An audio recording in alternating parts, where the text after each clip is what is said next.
எல்லோருக்கும் மாலை நல்வாழ்த்துக்கள். சலாமுன் அலைக்கும். இன்று நான் உங்களுடன் சந்திக்க இருப்பது ஒரு முக்கியமான விடயம் தொடர்பாக. 2 நாட்களுக்கு முன் புத்தள மாநகரிலே நடைபெற்ற ஒரு மாபெரும் கூட்டமாக வர்ணிக்கப்பட்ட கூட்டம் சம்பந்தமாக. மக்கள் அங்கே அலை அலையாக திரண்டு வருவார்கள் என்று எதிர்பார்க்கப்பட்ட ஒரு கூட்டம் சம்பந்தமாக. அந்த கூட்டத்தை ஏற்பாடு செய்தவர் வேறு யாருமல்ல, உங்களுக்கு மிகவும் அறிமுகமானவர், புத்தளத்தின் மாநகர சபையின் ஒரு உறுப்பினர் இசாம் மரைக்கார் என்பவர். இந்த கூட்டம் ஏன் நடத்தப்படுகின்றது என்று அவர் சொல்லும் பொழுது, இது ஒரு அரசியல் விழிப்புணர்வு கூட்டம் என்றும், இப்படியான தொடர்ச்சியான கூட்டங்கள் மாதத்துக்கு ஒரு முறை அல்லது மாதத்துக்கு 2 மாதத்துக்கு ஒரு முறை அல்லது 3 மாதங்களுக்கு ஒரு முறை கட்டாயம் இப்படியான கூட்டங்களை நடத்துவார் என்றும், அதிலே ஒவ்வொரு முறையும் அரசியல் விழிப்புணர்வுகளை செய்வார் என்றும் கூறப்பட்டது. உண்மையிலேயே இது ஒரு அரசியல் விழிப்புணர்வா என்று பார்க்கும் பொழுது இல்லவே இல்லை. இது ஒரு வன்மம் நிறைந்த ஒரு கூட்டம். இழிவுபடுத்துவதற்காகவே திட்டமிடப்பட்ட ஒரு கூட்டம்.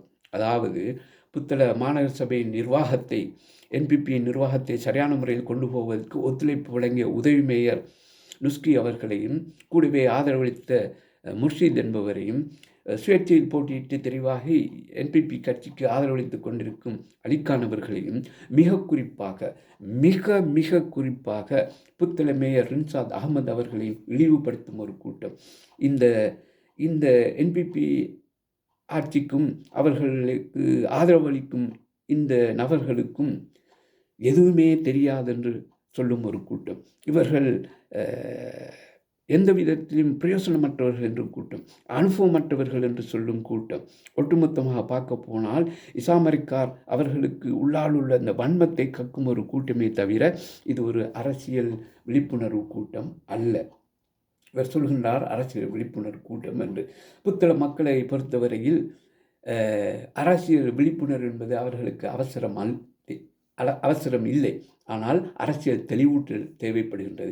அந்த அரசியல் தெளிவூட்டலை செய்வதே என்னுடைய இந்த காணொளியின் மிக முக்கியமான நோக்கமாகும். இதற்கு பிற்பாடும் கூட இது மாதிரியான நிறைய தெளிவூட்டல்களை நான் உங்களுக்கு செய்வேன் என்றும் உறுதி கூறிக்கொள்ள விரும்புகின்றேன். ஏன் புத்தள மக்களுக்கு அரசியல் விழிப்புணர்வு தேவையில்லை என்றால், ஜனநாயகம் என்றால் என்னவென்று அவர்களுக்கு தெரியும். அந்த ஜனநாயகத்திலே தேர்தல் ஏன் நடக்கின்றது என்று தெரியும். தேர்தலிலே ஒவ்வொருவருக்கும் உள்ள வாக்களிக்கும் உரிமை என்னவென்று அவர்களுக்கு தெரியும். யாருக்கு வாக்களிக்க வேண்டும் என்பது தெரியும். யாருக்கு வாக்களிக்க கூடாது என்பதும் கூட அவர்களுக்கு தெரியும். ஆகவேதான் கடந்த பொது தேர்தலிலே இசாம் மரைக்கார் அவர்களை படுதோல்வியடைய செய்தார்கள் என்பது மாத்திரமல்ல, அதை தொடர்ந்து வந்த மாநகர சபை தேர்தலிலும் கூட அவரை விரட்டி அடித்து விட்டார்கள். அவர் தன்னுடைய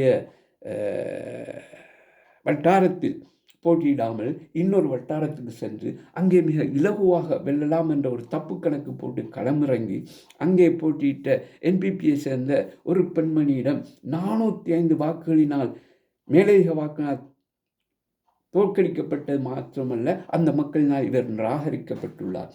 அந்த வெஞ்சத்தை, அந்த வெப்புராயத்தை எவ்வாறு வெளிப்படுத்துவது என்ற நிலையிலேயே இவர் இப்படியான ஒரு வன்மம் நிறைந்த இந்த முழு ஒட்டுமொத்த மாநகர சபையையும் அவமதிக்கும், இழிவுபடுத்தும் விதமாக இவர் இந்த பிரச்சாரத்தை கொண்டு செல்கின்றார். இவர் சொல்லும் குற்றச்சாட்டுகள், இவர் மாநகர சபைக்கு கொடுக்கும் எந்தவித பிரேரணையும் அவர்கள் அங்கீகரிப்பதில்லையாம், நிராகரித்து விடுகின்றார்களாம்.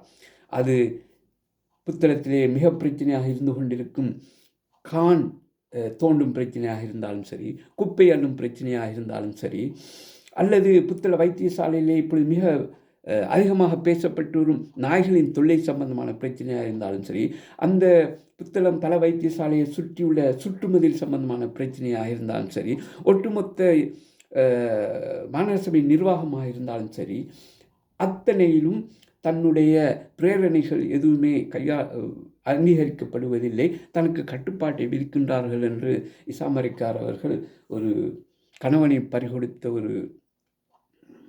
ஒரு இளம் மனைவி எவ்வாறு தன்னுடைய கவலைகளை ஏதோ ஒரு விதத்தில் சம்பந்தமில்லாத விடயங்களை போட்டு வெளிப்படுத்துவாளோ, அத்தகைய நிலையில் இந்த இசாம் மரைக்கார் அவர்கள் தன்னுடைய கவலையை இப்படியே தெரிவித்துக் கொண்டிருக்கின்றார். அவர் சொல்லுவதெல்லாம் இந்த மாநகர சபை உறுப்பினர்களுக்கும் மேயருக்கும் எந்தவித அறிவும் நகரை ஆள்வதற்கான ஆற்றலும் செயல்திறனும் அனுபவம் இல்லாதவர்களாம். நான் கேட்கின்றேன், இசாமரிக்கார் அவர்களே, நீங்கள் 4 மாதத்துக்கு முன்னால் தான் இந்த சபையின் ஒரு உறுப்பினராக வந்துள்ளீர்கள். இதற்கு முன் எந்த சபையில் நீங்கள் அனுபவம் பெற்றீர்கள்? பாராளுமன்ற தேர்தலிலே போட்டியிட்டு 42,000 வாக்களினால் வென்று சென்ற ஃபைசல் அவர்களுக்கு எதுவுமே தெரியாது, அவர் செயல்திறன் அற்றவர் என்று சொல்லும் நீங்கள் எந்த நாட்டில் எந்த பிரதேசத்தின் பாராளுமன்ற உறுப்பினராக இருந்திருக்கின்றீர்கள்? இல்லவே இல்லை. அரசியலுக்கு இவர் வந்து 4 மாதம்தான் நேரடி அரசியலுக்கு வந்து. இதுவரை அவர் அரசியல்வாதிகளின் பின்னால் திரிந்திருக்கின்றார், அவருக்கு ஆதரவாக மேடை பிரச்சாரம் செய்திருக்கின்றார் என்பது வேறு விடயம். ஆனால் அவர் இவர் சொல்லும் அனுபவம் பெறுவதற்கு, இவர் சொல்லும் நிர்வாக அறிவை பெறுவதற்கு, இவர் சொல்லும் ஏதோ எல்லாம் இவர் இருப்பதாக கற்பனை பண்ணிக்கொள்ளும் அத்தனை விடயங்களுக்கும் தேவைப்படும் எந்த விடயமும் இவர் இதுவரை செய்யவில்லை. இவர் இப்பொழுது செய்து கொண்டிருப்பதெல்லாம் ஒரு சட்டவிரோதமான சில செயல்கள். அதாவது மாநகர சபைக்கு அங்கே ஒரு நிர்வாகம் உண்டு, அங்கே அதுக்கு ஒரு பொறிமுறை உண்டு, ஒவ்வொரு வேலையும் செய்வதற்கு அங்கே ஆட்கள் நியமிக்கப்பட்டுள்ளார்கள் என்ற நிலை இருக்கும் பொழுது இந்த இசாமரிக்கார் என்பவர் தனக்கு சம்பந்தம் இல்லாத இன்னொரு வட்டாரத்துக்கு சென்று அங்குள்ள அவர்களுடைய ஆதரவாளர்களை வைத்து அவர்கள் இங்கே இந்த குறை இருக்கின்றது அந்த குறை இருக்கின்றது சொல்லும் நேரம் அதற்கு ஒரு வீடியோ படம் எடுத்து அதுக்கெல்லாம் தான் சர்வ நிவாரணி என்ற அடிப்படையில் இவர் காணை துப்புரவு செய்வதும், குப்பையை அள்ளுவதும், கச்சை கட்டிக்கொண்டு நாயை பிடிக்க ஓடுவதும், மதிலை பாய்ந்து கொண்டு தீயணைப்பு செய்வதாக சாகசங்கள் செய்வதும் என்ற இவர் ஒரு குழப்பகரமான நிலையில் இருந்து கொண்டிருக்கின்றார்.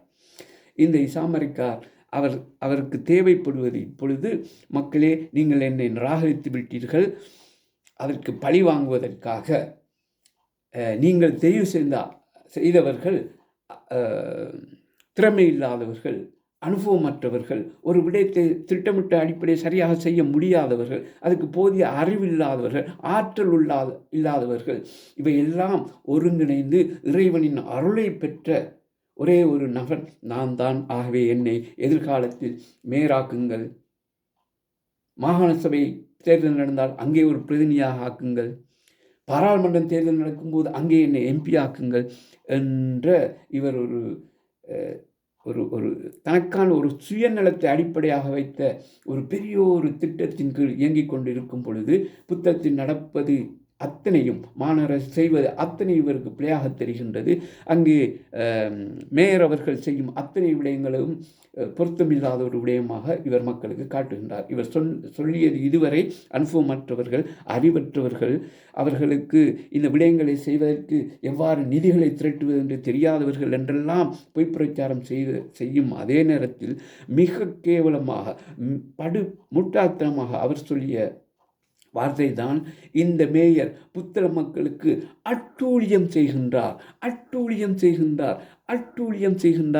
என்ற இந்த அட்டூழியம் என்ற வார்த்தை அந்த மாபெரும் பொதுக்கூட்டத்தில் இசாமரிக்கார் பேசியதை நீங்கள் கேட்டிருந்தால், அல்லது சமூக வலைத்தளங்கள் ஊடாக அதை நீங்கள் பார்த்திருந்தால் அதில் இந்த வார்த்தையை தவறாமல் அவதானித்திருப்பீர்கள், கேட்டிருப்பீர்கள். இந்த மேயர் புத்தளத்துக்கு நான் சொல்ல வேண்டிய அவசரமும் இல்லை, அட்டூழியம் செய்கின்றார் என்று இவர் சொல்கின்றார். எவ்வளவு ஒரு அபத்தமான ஒரு விடயம், எவ்வளவு ஒரு பகிரங்கமான ஒரு குற்றச்சாட்டு என்று நீங்களே விளங்கிக் கொள்வீர்கள். சரி, இப்பொழுது வருவோம், அடுத்த விடயங்களுக்கு வருவோம். ஆகவே இங்கே இசாமரிக்கார் அவர்கள் சட்டத்தை மீறி செய்யும் சில விடயங்களுக்கு தனக்கு அங்கீகாரம் கேட்கின்றார். ஒரு விடயத்தை செய்யும் பொழுது அதுக்கு சட்ட ஒழுங்குகள் உண்டு, அதை கண்காணிக்கும் நிர்வாகங்கள் உண்டு. அவற்றுக்கு எதிராக, அந்த சட்டங்களுக்கு புறம்பாக எந்த ஒரு தனிநபர், அவர் மேயராக இருந்தாலும் சரி, மாநகரசபை உறுப்பினராக இருந்தாலும் சரி, சாதாரண வரி இருப்பாளர்களாக இருந்தாலும் சரி, அவர்களுக்கு எந்த அனுமதியும் இல்லை. எல்லோரும் சட்டத்தை கடைபிடித்தே ஆக வேண்டும் என்ற நியதி இருக்கும் பொழுது இவர் தன்னுடைய இஷ்டத்துக்கு போய் காண்களை துப்புரவாக்குவாராம், வைத்தியசாலைக்கு உள்ளிட்டு நாய்களை பிடிப்பாராம். இந்த நாய் பிரச்சனை என்பது காலாகாலமாக புத்தகத்தில் இருந்து வரும் பிரச்சனை. ஆனால் அதற்காக அதை தொடர்ந்து இருக்க வேண்டும் என்று நாங்கள் சொல்வதாக நீங்கள் கற்பனை பண்ணிக்கொள்ளக்கூடாது. இந்த புத்தள வைத்தியசாலை தரம் உயர்த்துவதிலிருந்து அது தொடர்பான அத்தனை விடயங்களையும் செய்து தரப்படும் என்று எங்களுடைய புத்தள பாராளுமன்ற உறுப்பினருக்கு சுகாதார அமைச்சரும் ஜனாதிபதி அவர்களும் உறுதியளித்திருக்கும் பொழுது, எதிர்வரும் பட்ஜெட்டிலே அதற்கான பணம் ஒதுக்கப்படும் என்று சொல்லப்படும் பொழுது, அதற்கான திட்ட வரைவுகள் ஏற்கனவே தயார் நிலையில் இருக்கும் பொழுது, ஆக்க பொறுத்தவன் ஆற பொறுக்க மாட்டானாம் என்று முந்திரிக்குட்டை போல் முந்திக்கொண்டு இவர் நாய் பிடிப்பதும் மதில் கட்டுவதற்கு பொதுமக்களிடம் போய் பணம் சேர்ப்பதும் என்ற ஒரு பித்தலாட்டத்தை தானாகவே உருவாக்கி அதன் மூலம் இந்த மாநகர சபையோ எம்பியோ எதுவுமே செய்ய தெரியாதவர்கள், அனுபவமற்றவர்கள், தான் எல்லாத்துக்கும் தகுதியான ஒருத்தர் என்று தன்னை காட்ட வருகின்றார். இது ஒரு புறம் இருக்க, அவர் பல முட்டாள்தனமான கதைகளை சொல்லி கொண்டிருக்கின்றார். அதாவது இந்த இசாமரிக்கார் அவர்கள் ஒரு இந்த மாநகர சபையின் ஒரு உறுப்பினராக இருப்பதற்கு தகுதி இல்லாதவர் என்று தான் எனக்கு தோன்றுகின்றது. ஏனென்றால் அவர் சொல்கின்றார், மாநகர சபை முதல்வருக்கு அதிகாரம் இருக்கின்றதாம், ஜனாதிபதி அவர்கள் இந்த புத்தகத்துக்கு வருகின்றார் என்று சொல்லும்போது உங்களால் வர முடியாது என்று நிப்பாட்டுவதற்கு அதிகாரம் இருக்கின்றதாம். இப்படியான பெரிய அதிகாரங்களை வைத்துக்கொண்டு இவர்களுக்கு எதுவுமே செய்ய தெரியாதவர்னு படு முட்டாள்தனமாக இசாமரிக்கார் மக்களுக்கு முன் பேசுவதிலிருந்து விளங்குகின்றது. இவர் எத்தகைய தகுதியுடையவர் புத்தள மக்களுக்கு அரசியல் விழிப்புணர்வை ஊட்ட. ஏற்கனவே மக்கள் அரசியல் விழிப்புணர்வு இருக்கின்றார்கள். நான் சொல்வது போல அரசியல் தெளிவூட்டுவதற்கு எந்த விதத்திலும் தகுதி இல்லாத இந்த இசாமரிக்கார், சட்டம் என்னவென்று தெரியாத இசாமரிக்கார் இந்த இலங்கையிலே எம்முடைய இலங்கை நாட்டின் அரசியலமைப்பின்படி இந்த நாட்டின் உச்ச அதிகாரங்களை கொண்ட ஜனாதிபதி அவர் என்ன வேண்டுமானாலும் இந்த இலங்கைக்குள் செய்யலாம் என்ற முழு அதிகாரத்தின் இந்த எங்களுடைய அரசியல் அமைப்பு அவர்கள் கொடுத்திருக்கும் பொழுது அவர் ஒரு நாட்டின் ஒரு பிரதேசத்துக்கு வரும் பொழுது அந்த பிரதேசத்தின் மேயர் அவரை தடுத்து நிறுத்தலாமாம். அந்த அதிகாரம் ஜனாதிபதியுடைய அதிகாரத்தை விட மேலான அதிகாரம் இருக்கின்றது என்பது போல ஒரு முட்டாள்தனமான, மூளைக்கும் வாய்க்கும் சம்பந்தமில்லாத வகையில் இவர் அரசியல் கருத்துக்களை சொல்லிக் கொண்டு வருகின்றார். இந்த நிலையில் தான் இவர் சொல்கின்றார், தான் மக்களுக்கு அரசியல் விழிப்புணர்வு ஊட்டப் போகின்றேன் என்று. இதை விட இன்னொரு அங்கே அலையலையாக திரண்ட மக்களுக்கு அவர் பாரி ஒரு விடயத்தை அங்கே சொல்லி காட்டினார். அதாவது உங்களுக்கு தெரியும் அல்லது பல பேருக்கு தெரியாமல் இருக்கலாம், ஏசியன் மேயர்ஸ் ஃபோரம், ஆசிய நாட்டின் மேயர்களுக்கான ஒரு வேலை திட்டம் ஒன்று உள்ளது. அதிலே அது ஒவ்வொரு வருடங்களும் ஒவ்வொரு நாட்டிலும் அந்த அங்கத்துவ நாடுகளின் நகரங்களில், தலைநகரங்களில் அல்லது முக்கியமான நகரங்களில் அதுக்கான கருத்தரங்குகள் அல்லது ஒன்று கூடல்கள் அல்லது அது தொடர்பான விடயங்களை செய்து கொண்டு செல்வார்கள். அதற்கு ஒரு சபை ஊடாக, உதாரணமாக மாநசபை ஊடாக விண்ணப்பிக்கலாம். விண்ணப்பிப்பது என்பது அந்த அமைப்பு, அதாவது AMF என்பது ஏசியன் மேயர்ஸ் ஃபோரம் அல்லது ACCP என்ற அமைப்புகள் எல்லாம் NGOக்கள், அரச சார்பற்ற நிறுவனங்கள். ஆகவே அரசாங்கத்தின் ஒத்துழைப்பு அவர்களுக்கு கிடையாது, அரசாங்கத்தின் பண ஒதுக்கீடுகள் அவருக்கு கிடையாது. அவர்கள் தன்னார்வமாக சேர்ந்து செய்பவர்கள். அங்கே அந்த கூட்டங்களிலே கலந்து கொள்பவர்கள் தானாக அதற்கான ஒரு அங்கத்துவ பணத்தை செலுத்த வேண்டும். தவிர இவர்களை கௌரவித்து அந்த அமைப்பினர் இவரை கூட்டிச் செல்கின்றார்கள் போலவும், இலங்கையிலிருந்து முதலாக ஒருவர் செல்கின்றார், அதுவும் புத்தளத்திலிருந்து தான் அதுக்கு செல்கின்றேன், என்னை இன்டர்வியூ வைத்து நேர்முக பரீட்சை வைத்து எடுத்தார்கள் என்றெல்லாம் மீண்டும் மூளைக்கும் வாய்க்கும் சம்பந்தம் இல்லாமல் அவர் கதைத்து கொண்டிருக்கின்றார். அது ஒரு புறம் இருக்க, முக்கியமான இன்னும் பல விடயங்கள் சொல்ல வேண்டும். உங்களுக்கு ஞாபகம் இருக்கலாம், கடந்த 2000ஆம் ஆண்டு பொதுத் தேர்தலிலே புத்தளத்திலே போட்டியிட்டு வெற்றி பெற்று புத்தளத்தின் பிரதிநிதியாக இருந்த அலிசபிர் ரஹீம் அவர்கள். அலிசபிர் ரஹீம் அவர்களுடைய பாராளுமன்ற இணையதளத்திலே அவருடைய கல்வித்தகமை டிப்ளமா இன் ஃபைனான்சியல் மேனேஜ்மெண்ட் என்று பதிவிட்டுள்ளார் என்பதை இந்த இசாமரிக்கார் எடுத்துக்காட்டி புத்தள மக்களுக்கு அனைத்து சமூக வலைத்தளங்களிலும் அலிசபிர் MP ஒரு பொய்யர், தான் அலிசப்ரி அவர்கள் புத்தளம் சாய்ரா கல்லூரியிலே 8ஆம் வகுப்பு வரை தான் படித்தவர். பொதுத்தராதர கல்வி சாதாரண பரீட்சையை கூட தோற்றாத ஒருவர் எப்படி தன்னை ஒரு டிப்ளமா இன் ஃபைனான்சியல் மேனேஜ்மெண்ட் என்று போட்டு சொல்லிக்கொள்ள முடியும் என்ற ஒரு விடயத்தை இசாமரைக்கார் தான் இங்கே சமூக வலைத்தளங்கள் ஊடாக பொதுமக்களுக்கு சுட்டி காட்டினார். அது அவர் செய்தது நல்ல விஷயம். அது ஒரு சமூக, அதாவது அலிசப்ரி ரஹீம் என்றவர் ஒரு தான் கல்வி கற்றவர் என்று காட்டுவதற்காக செய்த ஒரு சமூக குற்றம். அதை வெளிப்படுத்தியது இசாமரைக்கார். அவருக்கு ஒரு சின்ன ஒரு கைதட்டுதல் நாம் செய்யவே வேண்டும். ஆனால் அங்கே இசாமரைக்கார் சொல்ல தவறிய விடயம்தான் இந்த குறிப்பிட்ட சான்றிதழ். அலிசப்ரி ரஹீம் அவர்களுக்கு வழங்கப்பட்ட அந்த டிப்ளமா இன் ஃபைனான்சியல் மேனேஜ்மெண்ட் என்ற கல்வித்தகமை சான்றிதழ் வழங்கப்பட்டது அவருடைய சகோதரர் இல்ஹாம் மரிக்கார் அவர்களின் அமேசன் காலேஜ் இருந்து அவருக்கு கிடைத்தது என்பதை இசாமரைக்கார் சொல்ல மறந்துவிட்டார். இதை ஏன் நான் இங்கே சொல்கின்றேன் என்றால், இந்த புத்தள மாணவர் சபை உள்ள யாருமே படித்தவர்கள் என்று கூட ஒரு ஒரு ஒரு ஒரு ஒரு ஒரு விடயத்தை அங்கே சொல்லாமல், அவர்களுக்கு எதுவுமே தெரியாது, தலையிலே ஒன்றுமில்லை என்று சொல்ல வரும் இசாமரைக்கார் அவர்கள், இசாமரைக்காருக்கு மேலும் ஒரு குற்றச்சாட்டு உண்டு. அல்லது அந்த மேடையிலே அன்று பேசிய கலாநிதி என்று சொல்லப்படும் ஆசாத் மாஸ்டர் அவர்களுக்கு எதிராக ஒரு புத்தகத்திலே குற்றச்சாட்டு உள்ளது. அதை எதிர்வரும் அவர்களுடைய மாபெரும் பொதுக்கூட்டங்களில் அவர்கள் அதை விளங்கப்படுத்தவே வேண்டும். இதில் இருந்து தெரிகின்றது, அவர்கள் அடிப்படையிலிருந்து ஆரம்பத்திலிருந்து இறுதி வரை பொய்யிலேயே தங்களுடைய அரசியல் வாழ்க்கையை கட்டியெழுப்ப முயல்கின்றார்கள் என்று. அதாவது இசாமரைக்கார் அவர்கள் கல்வி பொதுத்தராதர உயர்தரம் சித்தி அடையவில்லை, ஹி ஹேசன் கம்ப்ளீட்டட் சக்ஸஸ்ஃபுல்லி என்ற ஒரு விடயம் இப்பொழுது சமூக வலைத்தளங்களில் பேசப்படுகின்றது. அதை இசாமரைக்கார் அவர்கள் உறுதி செய்ய வேண்டும்.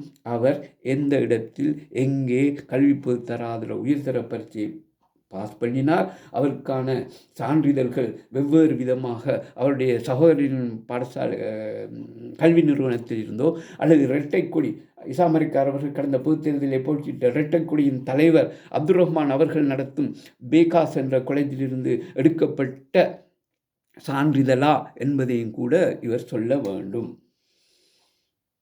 இது முக்கியமான ஒரு விடயம். இதிலிருந்து தான் இவர்களுடைய நம்பகத்தன்மையை புத்தள மக்கள் இன்னும் உறுதி செய்து கொள்வதற்கு இது வசதியாக இருக்கும். கூடவே அவருக்கு அடுத்தபடியாக எதிர்வரும் மாகாண சபை தேர்தலிலே புத்தளத்திலிருந்து இந்த இவர்கள் சொல்லும் ஏதோ ஒரு கட்சி என்று சொல்கின்றார், தூய தேசம் என்று, அதற்கு பிற்பாடு வருகின்றேன். அந்த கட்சி மூலமாக ஆசாத் ஆசிரியர் அவர்களை களமிறங்க வைக்கப் போகின்றார்களாம். ஆசாத் ஆசிரியர்கள் கலாநிதி என்று சொல்கின்றார்கள். எமக்கு கிடைத்த யாருமே படிக்கலாம். ஆசாத் மாஸ்டர் அவர்கள் கலாநிதியாக வருவதற்கு தகுதி இல்லாதவர் என்று நான் சொல்ல வரவில்லை. ஆனால் அவர் இப்பொழுது வைத்துள்ள அந்த கலாநிதி பட்டம் என்பது எதற்காக, எங்கிருந்து, எப்படி பெற்றார் என்று கேட்கும் பொழுது அவர் படித்து பெறவில்லை, அது ஒரு கௌரவமாக வழங்கப்பட்ட பட்டம் என்றால் சரி, பரவாயில்லையே, கௌரவமாக யாருக்கும் வழங்கக்கூடிய வாய்ப்பு உண்டு.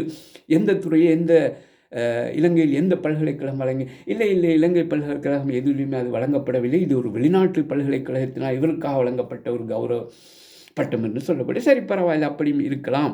ஆகவே எந்த துறையில் எந்த நாட்டு பல்கலைக்கழகம் இவருக்கு வழங்கியது என்பதற்கு இன்னும் எங்களுக்கு சரியான பதிலை அவர்கள் தரவில்லை. ஒருவேளை ஆப்பிரிக்காவில் இருந்து எடுத்திருப்பாரோ தெரியவில்லை. ஆப்பிரிக்கா நாடில் தான் சில நாடுகள், ஆப்பிரிக்கா கண்டத்தில் உள்ள சில நாடுகளில் இப்படியாக கல்வி பணத்துக்காக விற்கப்படும் சம்பவங்கள் ஆயிரக்கணக்கில் நடந்திருக்கின்றன. இப்பொழுது அது இலங்கைக்கும் வந்துள்ளது. இலங்கையில் கொழும்பிலேயும் கூட இந்த கலாநிதி பட்டங்களை 75,000 முதல் 3 லட்சம் வரை பணம் செலுத்தி நீங்கள் வேண்டிய அளவு கலாநிதி பட்டங்களை பெற்றுக்கொள்ளலாம் என்று சொல்லப்படுகின்றது. அதாவது படிக்காமல், பரீட்சை எழுதாமல், இன்டர்வியூக்கு முகம் கொடுக்காமல், அவருடைய டிஃபென்ஸுக்கு முகம் கொடுக்காமல், காசை கொடுத்துவிட்டு கடையில் போய் வடையும் கட்டிலிட்டும் வாங்குவது போல காசை செலுத்தி சான்றிதழை கொண்டு வரும் விடயம். அப்படியான ஒரு கலாநிதி பட்டமா இது என்பதையும் அவர்கள் அடுத்த கூட்டத்தில் சொல்ல வேண்டும். இறுதியாக இவர் சொன்னதுதான், இசாமரைக்கார் சொன்னதுதான், இவர்கள் புத்தகத்திலே ஒரு கட்சியை அறிமுகப்படுத்த இருக்கின்றார்களாம். அது தூய தேச கட்சியாம் அதன் பெயர். அதன் மூலம் புத்தகத்துக்கு 3 பெருமைகள் காத்திருக்கின்றதாம். ஒன்று, அந்த கட்சியின் செயலாளர் ஒரு முஸ்லீம் பெண்மணியாம். இது ஒரு அற்புதமான, ஒரு மிகப்பெரிய கௌரவிக்க வேண்டிய ஒரு விடயமாம்.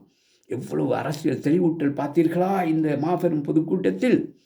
இதன் 2வது நன்மை, இந்த புத்தளத்திலே இருந்து இந்த கட்சியின் மூலம் ஒரு பாராளுமன்ற உறுப்பினர் தெரிவு செய்யப்படுவாராம். ஏற்கனவே அவர் இரட்டை கொடியில் போட்டியிட்டு மிக படு மோசமாக தோல்வி அடைய செய்யப்பட்டார் எமது மக்களினால். இவர் எப்படி மீண்டும் இந்த தூய தேசம் என்ற கட்சியை, இன்னும் பதிவு செய்யப்படாத ஒரு கட்சியில் போட்டியிட்டு, அல்லது அவர் பதிவு செய்வார்கள் என்று வைத்துக்கொள்வோம், அப்படி ஒரு கட்சியில் சேர்ந்து இவர் பாராளுமன்றம் செல்ல போகின்றார் என்று தெரியவில்லை. 3வது நன்மையாம், ஒரு தேசிய தலைவரை இந்த புத்தள மாநகரம் பெறப்போகின்றதாம். தேசிய தலைவர் என்பது, அந்த தூய தேச கட்சி என்பது தேசிய கட்சியாம், அதன் தேசிய தலைவர் என்பது இந்த இசாம் மரைக்கார் தான். இப்படித்தான் 1980களில் 45 வருடங்களுக்கு முன்னால் கல்முனையிலே ஒரு தேசிய கட்சி கட்டப்பட்டது, முஸ்லீம் காங்கிரஸ் என்ற கட்சி. அங்கேயும் இதே அரசியல் தெளிவூட்டல்கள் தான், அரசியல் விழிப்பூட்டல்கள் தான் நடத்தப்பட்டது. அஸ்ரவர்கள் சொன்னார்கள், முஸ்லீம் மக்களுக்கு அரசியல் விழிப்புணர்வு ஏற்படுத்த வேண்டும். அப்பொழுது நான் அவரை சேலஞ்ச் பண்ணேன். அவர்களுக்கு எதிராக பல இடங்களில் நான் பேசியுள்ளேன். அரசியல் விழிப்புணர்வு என்பது அவசரமல்ல, இப்பொழுது முக்கியமானது அரசியல் தெளிவூட்டல் என்பது. அஸ்ரவர்கள் விளங்கிக் கொள்ளவில்லை. அவர் வெறுமனே அரசியல் விழிப்புணர்வு என்று அந்த கட்சியை மேலோங்கி கொண்டு சென்றிருந்தால், ஒரு கட்டத்திலே அவருக்கு விளங்கியது இது படுகொலை, மக்களுக்கு அரசியல் தெளிவூட்டலை செய்ய வேண்டும் என்பதற்காக அந்த கட்சியை இல்லாமல் ஆக்கிவிட்டு புது ஒரு கட்சியை ஆரம்பித்தார், நோவா என்ற கட்சி. அதுக்கிடையில் அவருடைய காலம் முடிந்து விட்டது. இறைவன் அவரை பொருந்தி கொண்டான். அது ஒரு புறம் இருக்க, அந்த கட்சியிலிருந்து பிரிந்து சென்று சுமார் 35 வருடங்கள் ஆகின்றன இன்று, அல்லது 30 வருடங்களாக இருக்கின்றன ஆகிவிட்டது. மக்கள் காங்கிரஸ் என்ற இன்னொரு கட்சி. அங்கேயும் ஒரு தேசிய தலைவர் உருவாகின்றார். கொழும்பிலே மன்னாரை சேர்ந்த ரிஷாத் பதுதீன் அவர்கள் கொழும்பிலே அந்த கட்சியை ஆரம்பித்தார். அதன் பிறகு இன்று சுமார் 25 ஆண்டுகளாக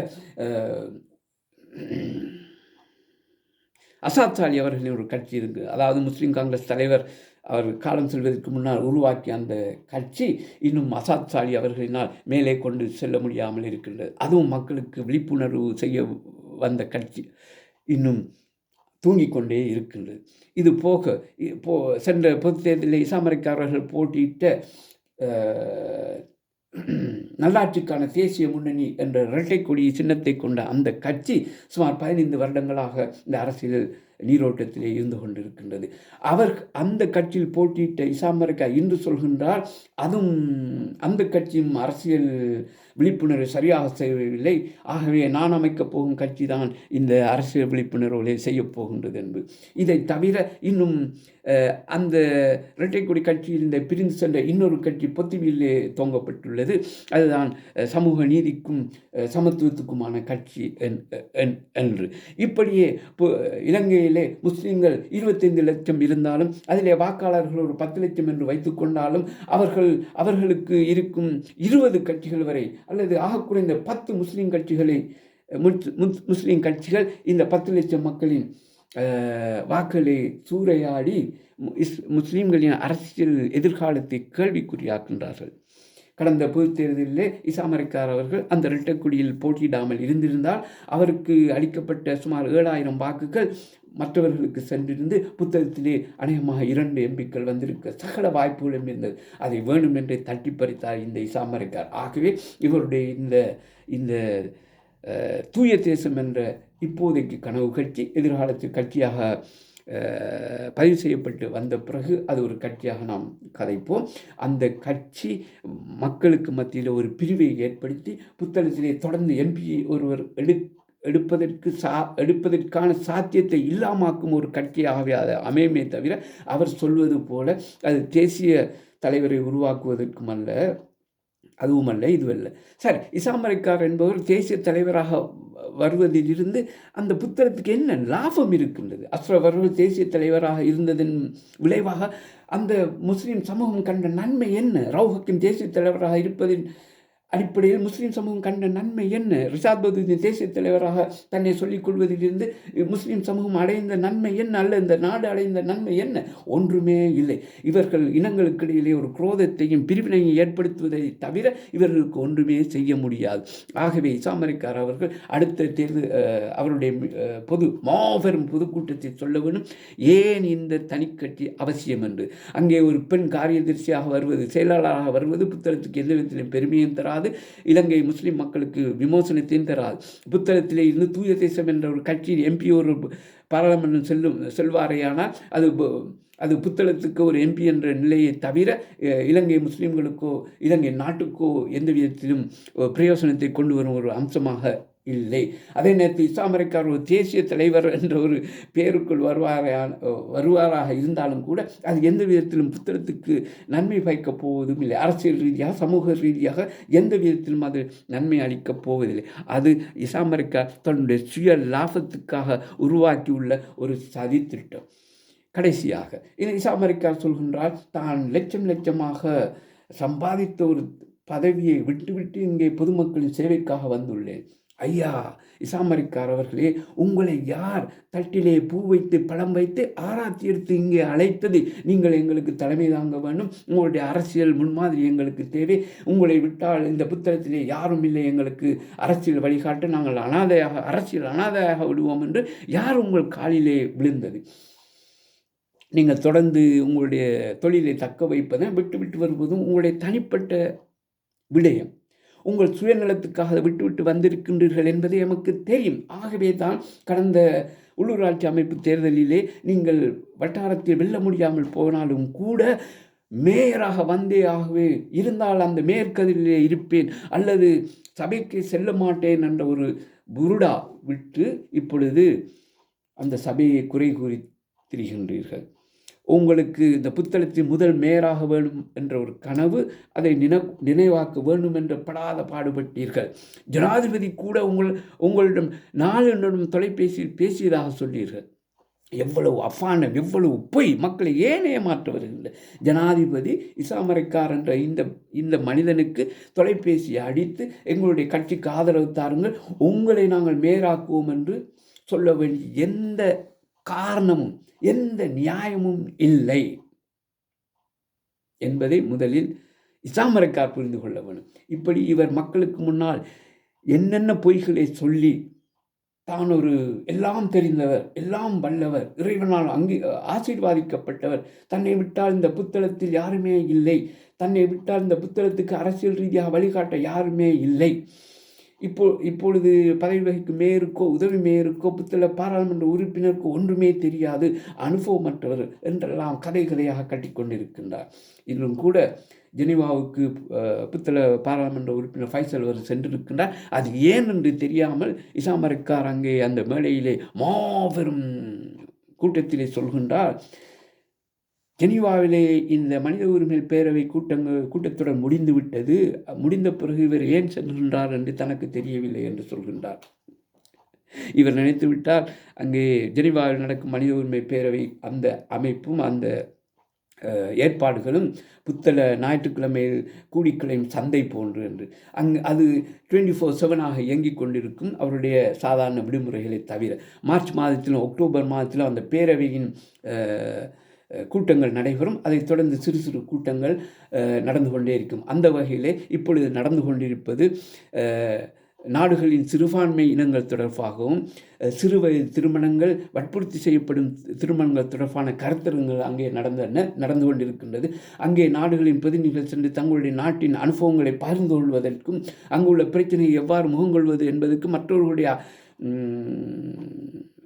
அபிப்பிராயங்களை, ஆலோசனைகளை, அவருடைய அனுபவங்களை கேட்டு தெரிந்து கொள்வதற்கும் தங்களுக்குள்ள அறிவுகளை அபிப்பிராயங்களையும் தங்களுடைய அனுபவங்களை மற்றவர்களுக்கு சொல்லிக் கொடுப்பதற்கும் பகிர்ந்து கொள்வதற்குமாக அங்கே சென்றிருக்கின்றார்கள். இலங்கையிலிருந்து 5 கொண்ட ஒரு குழு சென்றுள்ளது. அதிலே மிகவும் பொருத்தமாக சிறுபான்மையினத்தை சேர்ந்த 2 செல்கின்றார்கள். முஸ்லீம் சமூகத்தை பிரதிபலிக்கும் ஃபைசல் அவர்கள், தமிழினத்தை பிரதிநிதித்துவப்படுத்தி இன்னொரு தமிழ் எம்பியும் செல்லும் பொழுது அவர்களுடன் சேர்ந்து இன்னும் 3 இந்த சிறுபான்மை சம்பந்தமான விடயங்களையும் இந்த சிறுவர் வற்புறுத்தி செய்யப்படும் திருமணங்கள் தொடர்பாக அறிவுள்ள இன்னும் 3 பேரும் சேர்ந்து ஒரு குழுவாக அங்கே செல்லுகிறார்கள் என்ற விடயம் கூட தெரியாமல் அங்கே ஜெனீவாவிலே இந்த மனித உரிமைகள் பேரவை கூட்டங்கள் முடிந்துவிட்டன, இவர்கள் ஏதோ அங்கே விடுமுறை கழிக்க சென்றது போல ஒரு விடயத்தை மக்களுக்கு காட்ட முயற்சி செய்து தனக்கே ஒரு அவமானத்தை தேடிக்கொண்டுள்ளார் இசாமரைக்கார். ஆகவே இசாமரைக்காருக்கு நாம் இங்கே சொல்வது, அவர் உத்தேசித்துள்ள அடுத்த கூட்டத்தில் அவர் சொல்ல வேண்டிய விடயங்கள் இவைதான். புத்தளத்துக்கு ஏன் தனி கட்சி, தூய தேசம் என்ற தனி கட்சியோ அல்லது ஏதோ ஒரு தனி கட்சி அவசியம்? அந்த கட்சி வந்து புத்தளத்துக்கு மாத்திரமான கட்சியா, அல்லது இந்த புத்தள தேர்தல் மாவட்டத்துக்கான கட்சியா, அல்லது இலங்கை பூராமுள்ள மொத்த இலங்கைக்கும் உள்ளான ஒரு தேசிய கட்சியை போன்ற ஒரு கட்சியா என்ற ஒரு விடயத்தை அவர் தெளிவுபடுத்த வேண்டும். அங்கே அந்த கட்சியின் செயலராக தலைவராக ஒரு முஸ்லீம் இருப்பதனால் அது என்ன பெருமை என்பதை விளங்கப்படுத்த வேண்டும். அடுத்ததாக இஸ்லாமரிக்காருடைய கல்வித்தகமையை அவர் சொல்ல வேண்டும். கூடவே எதிர்வரும் மாகாண சபை தேர்தலிலே இந்த தூய தேசிய கட்சி சார்பாக போட்டியிடுவதாக சொல்லப்படும் அசாத் மாஸ்டர் அவர்களின் அந்த கலாநிதி பட்டம் தொடர்பாக நான் இங்கே கேட்ட கேள்வி அத்தனைக்கும் அவர் பதில் சொல்ல வேண்டும். இப்படி இவைகளை தெளிவுபடுத்துவதன் மூலம்தான் அரசியல் நோக்கிய தெளிவுகளை மக்களுக்கு ஏற்படுத்தலாம். அதன் மூலம்தான் ஒரு அரசியல் சரியான ஒரு கலாச்சாரத்தை புத்தகத்திலே உருவாக்கலாம். இதை தவிர இசாமரைக்கார் மாதிரி குறுகிய நோக்கம் கொண்ட சுயநலத்தை அடிப்படையாக வைத்து அரசியலை செய்ய முற்படுவது என்பது புத்தள மக்களுக்கு அரசியல் விழிப்பூட்டலோ தெளிவூட்டலோ இல்லை. வெறும் வன்மம் கக்கும் சிறுமை நிறைந்த கள்ள எண்ணங்கள் கொண்ட சுயலாபத்தை அடிப்படையாக கொண்ட அரசியல் என்பதை கூறி உங்களிடமிருந்து விடைபெறுகின்றேன். இன்னும் ஒருமுறை சந்திக்கும் வரை உங்களிடம் சலாம் கூறி நன்றி கூறி விடைபெறுவது நான் முகமது ரவுஃப் நிஸ்தார். நன்றி நேயர்களே.